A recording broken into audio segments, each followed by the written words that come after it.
ആ നാണക്കേട് അനുഭവിക്കണം. പറഞ്ഞത് മനസ്സിലായെങ്കിൽ പോവാം.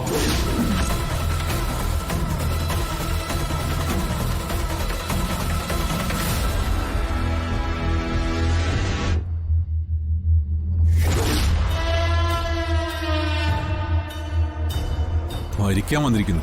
ഇത് ഞാൻ നേരത്തെ പ്രതീക്ഷിച്ചിരുന്നതാ. അവരുടെ ഒരു അഭ്യാസവും ഇനി ഇവിടെ നടക്കാൻ പോകുന്നില്ല.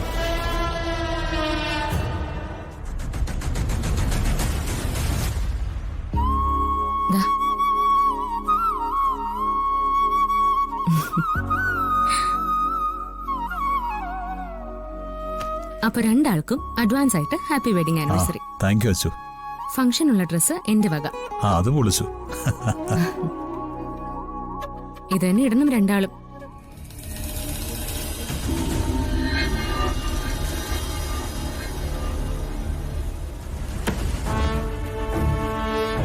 അതിനുള്ള ഡ്രസ്സൊക്കെ ഞാൻ നേരത്തെ വാങ്ങി വെച്ചിട്ടുണ്ട്. അതവിടെ ഇരുന്നോട്ടെ. ഇരുന്ന കേടുവരുന്ന സാധനമൊന്നും അല്ലല്ലോ. അച്ചു സന്തോഷത്തോടെ നമുക്ക് വേണ്ടി വാങ്ങിയതല്ലേ. ദേ ഇത് തന്നെ ഇട്ടാ മതി. ആനിവേഴ്സറി നമുക്ക് എന്തായാലും അടിപൊളിയാക്കണം. കഴിഞ്ഞ വെഡിങ് ആനിവേഴ്സറിക്കോ എനിക്ക് വരാൻ പറ്റിയില്ല. എന്തായാലും ഇപ്പൊ ഇവിടെ തന്നെ ഉണ്ടല്ലോ, നന്നായി. അനുപേട്ട, ഫ്രണ്ട്സിനെയും നമ്മുടെ റിലേറ്റീവ്സിനൊക്കെ വിളിച്ചിട്ടില്ലേ?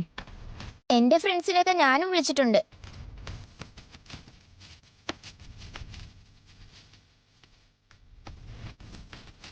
ഇതിൽ എനിക്കുള്ള ഉടുപ്പൊന്നും കാണുന്നില്ലല്ലോ. ആന്റി എനിക്കൊന്നും വാങ്ങിയില്ലേ? അതിന് വെഡിങ് ആനിവേഴ്സറി നിന്റെ അച്ഛന്റെ അമ്മയുടെ അല്ലേ? അവരെന്നെ ഓഫീസിന് അപമാനിച്ചിറക്കി വിട്ടു. ആര്? സച്ചിൻ ധനുഷും. നന്ദേട്ടന്റെ സ്ഥാനത്ത് എന്നെ അംഗീകരിക്കാൻ അവർക്ക് പറ്റില്ലെന്ന്. എന്നോട് വീട്ടിലെ കാര്യങ്ങൾ നോക്കി ഇവിടെ ഇരുന്നാ മതിയെന്ന്. അബദ്ധമായി പോയല്ലോ മോളെ. എന്നോട് പറയാതെ മോളെന്തിനാ ഓഫീസിലേക്ക് പോയത്? സച്ചിയോടും സന്ദീപിനോടും ധനുഷിനോടും ഞാൻ കാര്യങ്ങളൊന്നും അവതരിപ്പിച്ചിട്ടില്ല. അതിനു മുമ്പ് മോൾ ഓഫീസിൽ ചെന്ന കാര്യങ്ങളൊക്കെ ഏറ്റെടുക്കാൻ തുടങ്ങിയ അവർക്കത് ബുദ്ധിമുട്ടാവില്ലേ? എന്നാലും ഇതുപോലൊരു അപമാനം ഞാൻ പ്രതീക്ഷിച്ചില്ല. ഒന്നുമില്ലെങ്കിലും ഞാൻ സച്ചിയുടെ ഏട്ടത്തിയല്ലേ, നന്ദേട്ടന്റെ ഭാര്യയല്ലേ. ആ ഒരു പരിഗണന പോലും സച്ചി എനിക്ക് തന്നില്ല. അതിന് ചേച്ചിയുടെ ഓഫീസിൽ പോകാൻ ആര് പറഞ്ഞു?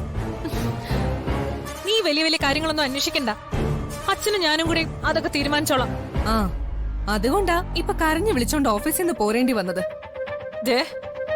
പൊക്കോണം, എന്റെ കയ്യിന്ന് വാങ്ങിക്കരുത്. ഞാൻ ആകെ പ്രാന്ത് പിടിച്ചിരിക്കുക. മോള് വിഷമിക്കേണ്ട. ഞാൻ ഇന്ന് തന്നെ അവരോട് കാര്യങ്ങൾ വ്യക്തമായി സംസാരിക്കാം. കമ്പനിയിലെ സ്റ്റാഫിന്റെ എല്ലാം മുന്നില് ഞാൻ എത്ര നാണം കിട്ടൂന്നറിയോ? അച്ഛന്റെ മരുമകൾ എന്ന അഭിമാനത്തിലാ ഞാൻ അവിടെ പോയത്. പക്ഷെ ഓ, എന്തൊരു കൊള്ളക്കരച്ചിലാ ഇത്. ഇങ്ങനെ കരഞ്ഞു ഫലിപ്പിക്കാനൊക്കെ നല്ല തൊലിക്കട്ടി വേണം. അത് പിന്നെ ഉണ്ടല്ലോ.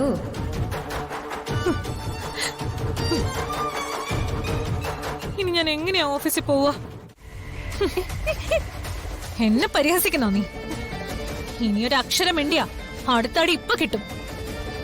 അടിച്ചോ, എത്ര വേണമെങ്കിലും അടിച്ചോ. എന്നാലും ഞാൻ പറയും, കമ്പനിയിൽ നിന്ന് നിങ്ങൾ ഇറക്കി വിട്ടില്ലേ, അത് കണക്കായി പോയെന്ന്. ഡേ മതി, ഇനി അവളെ തല്ലരുത്. ഇവളെ എന്റെ അനിയത്തിയാ.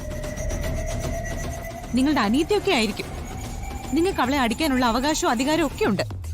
പക്ഷേ അതിന്റെ പരിധി കഴിഞ്ഞു. നിങ്ങൾ കമ്പനി ചെന്ന് നാണം കെട്ട് തോറ്റു മടങ്ങിയതിന് ഇവളെന്ത് പഴിച്ചു?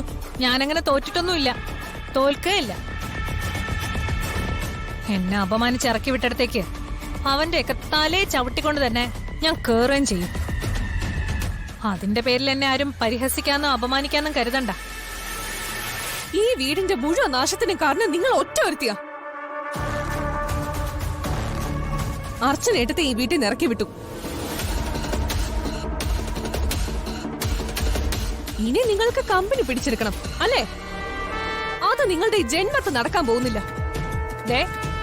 ഇവരുടെയൊക്കെ കൂടെ കൂടി എനിക്കിട്ട് നീ പണി തരാൻ നോക്കിയാലുണ്ടല്ലോ, നിന്നെ ഞാനിവിടെ അധികകാലം വെച്ച് വാഴിക്കില്ല, ഓർത്തോ നീ. എന്റെ ഭർത്താവിനെ ചോദ്യം ചെയ്യാൻ നിങ്ങൾ ആരാ?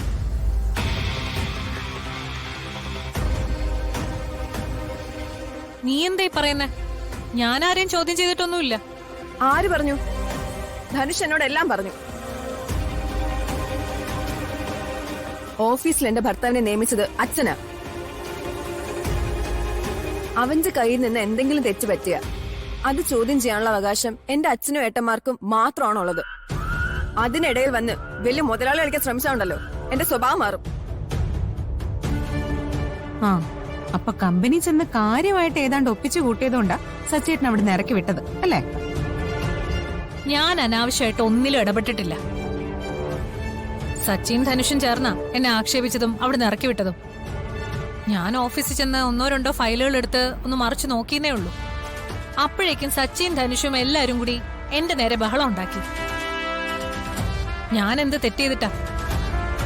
അച്ഛൻ പറഞ്ഞ അനുസരിച്ചോന്നല്ലേ ഉള്ളൂ. എന്നിട്ട് അച്ഛൻ അതേപ്പറ്റി വേറെ ആരോടൊന്നും പറഞ്ഞില്ലല്ലോ. അതെന്റെ കുറ്റമാണോ? ഞാൻ ഈ വീട്ടിലെ മൂത്ത മരുമോളല്ലേ. ഇപ്പതേ നന്ദേട്ടന് വയ്യ. നന്ദേട്ടന് പകരം ഞാൻ എന്തെങ്കിലും ഒരു ജോലി ചെയ്യണ്ടേ?